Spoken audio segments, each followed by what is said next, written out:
À mon tour de participer à cette belle journée,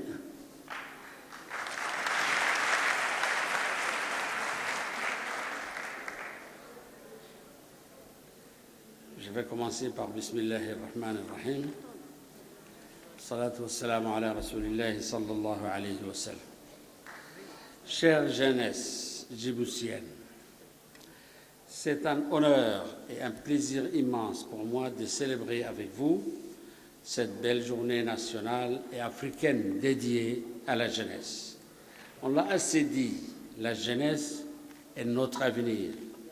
Mais au-delà des adages, je voudrais rappeler maintenant opportunément la place prépondérante de la jeunesse africaine, non seulement sur le continent, mais dans le monde entier. On estime qu'environ 60% de la population africaine a aujourd'hui moins de 35 ans. En vertu de leur nombre, les jeunes sont donc sans conteste le groupe démographique le plus important, mais aussi et surtout la plus large part des consommateurs et sur le continent africain. Les attitudes et les comportements de ces jeunes gens vont, dans les années qui viennent, façonner et définir les modes de consommation des pays émergents, mais au-delà, impacter le développement des économies de demain. Pour le continent africain, pour notre République, la jeunesse est donc un atout, une chance.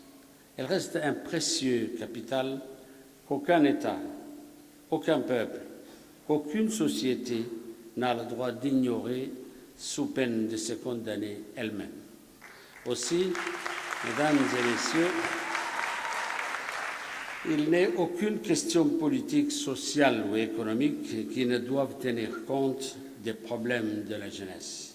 C'est dans ce sens qu'on dit, selon la formule, qu'il n'y a pas de question qui soit particulière à la jeunesse.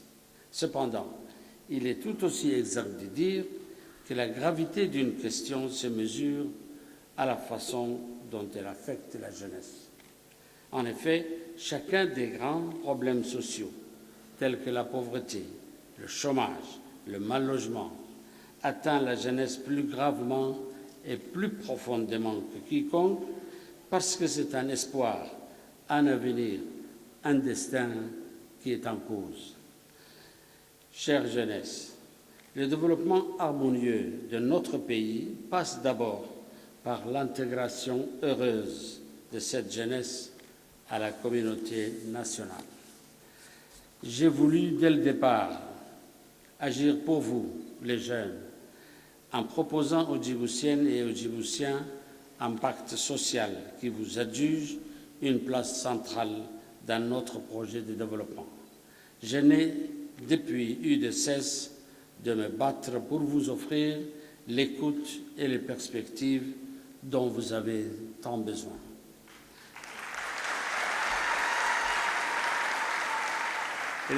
Et les perspectives prometteuses sont enracinées dans le fait que vous preniez le contrôle de votre avenir grâce à l'éducation et à l'esprit d'entreprise.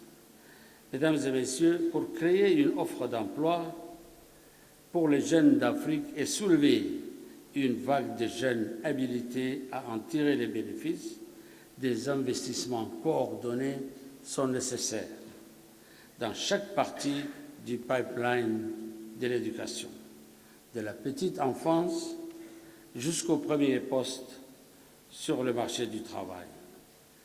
Tandis que fournir un accès aux opportunités et aux expériences entrepreneuriales veillera à ce que tous les jeunes aient la possibilité de développer leurs talents et réaliser leurs rêves. Nous allons donc nous tourner résolument vers l'industrialisation pour offrir à nos jeunes des opportunités d'emploi, mais surtout pour leur permettre de transformer et de produire les produits de leur consommation. Pour relever ces défis de l'insertion professionnelle et sociale des jeunes, nous allons poursuivre la modernisation des systèmes d'enseignement et de formation technique et professionnelle afin de les axer sur le développement des compétences spécialisées. Nous continuons à avancer sur ce chemin car nous voulons pour notre pays une jeunesse djiboutienne capable de contribuer effectivement et qualitativement au grand élan vers un avenir prometteur. À vous, mes chers jeunes concitoyens, je voudrais donc vous exprimer toute mon affection, celle de la nation tout entière dont vous êtes la sève montante. Je sais la jeunesse impatiente, avide de changements rapides, mais je voudrais que vous sachiez que tous ces projets, ces investissements que nous réalisons aujourd'hui, c'est vous qui en tirerez les bénéfices. Vous qui pourrez compter sur ces infrastructures pour vous ouvrir de nouveaux horizons, de nouveaux marchés, de nouvelles opportunités. Il est dit que l'homme politique doit toujours peser l'incidence de chacune de ses décisions sur le destin du pays.